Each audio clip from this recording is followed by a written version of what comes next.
বাংলাদেশের স্বাধীনতা সার্বভৌমত্ব টিকে রাখার জন্য বাংলাদেশী জাতীয়তাবাদের একমাত্র প্রবক্তা শহীদ রাষ্ট্রপতি জিয়াউর রহমান।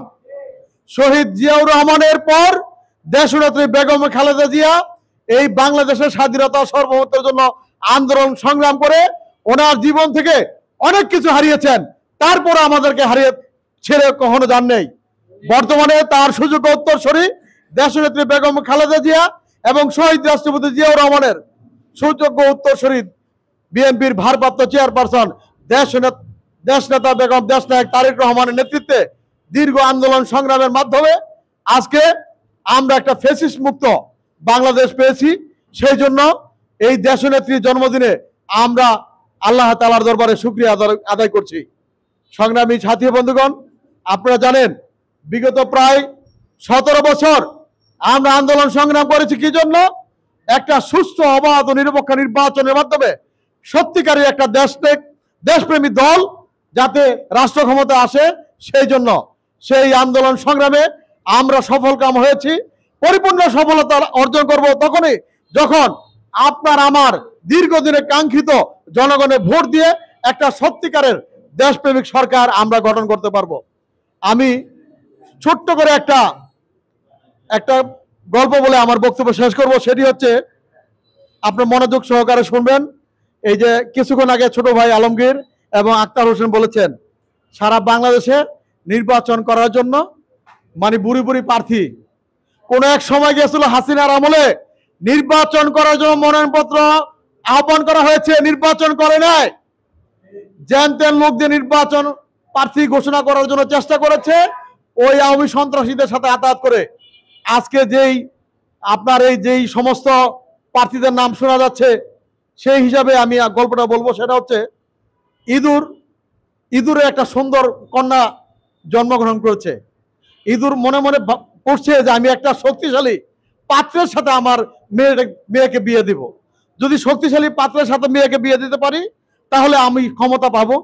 সেই জন্য প্রথমে গেল ইঁদুর মনে করেছে আগুন সবচেয়ে শক্তিশালী, সে মিনিটে জ্বালিয়ে পড়ে সব শেষ করে দেয়। গেল আগুনের কাছে প্রস্তাব নিয়ে যে আগুন তোমার কাছে আমার মেয়েকে বিয়ে দিতে, কেন? আমি মনে করি তুমি সবচেয়ে শক্তিশালী। আগুন বলতেছে আরে ভাই, আমার চেয়ে অনেক শক্তিশালী হচ্ছে বাতাস। তখন ইঁদুর চলে গেল বাতাসের কাছে। বাতাসের কাছে গিয়ে সেই কথাই বলল যে তুমি অনেক শক্তিশালী, তোমার কাছে আমার মেয়ে বিয়ে দেব।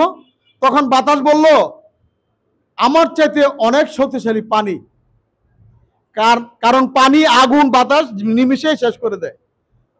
তখন পানির কাছে গেল। পানির কাছে যাওয়ার পরে সে কথাটা আমার একটু থ্রো করতে ভুল হয়েছে, পানি বলছে বাতাসের কথা যে আমি যত শক্তিশালী হই, বাতাস যখন ছাড়ে তখন বাতাস নিমিষেই পানিকে শেষ করে দেয়। তখন বাতাসের কাছে যাওয়ার পরে উনি বলল আমার চাইতে অনেক শক্তিশালী হচ্ছে পাহাড়, কারণ আমি যতভাবেই বাতাস ছাড়ি না কেন, ঘূর্ণিঝড় সৃষ্টি করি না কেন, পাহাড়ের কিনারে গেলে আমি থেমে যাই। তখন পাহাড়ের কাছে গেল যে তুমি অনেক শক্তিশালী, তোমার কাছে আমার মেয়ে বিয়ে দেব, তারপর আমি শক্তিশালী হতে পারবো।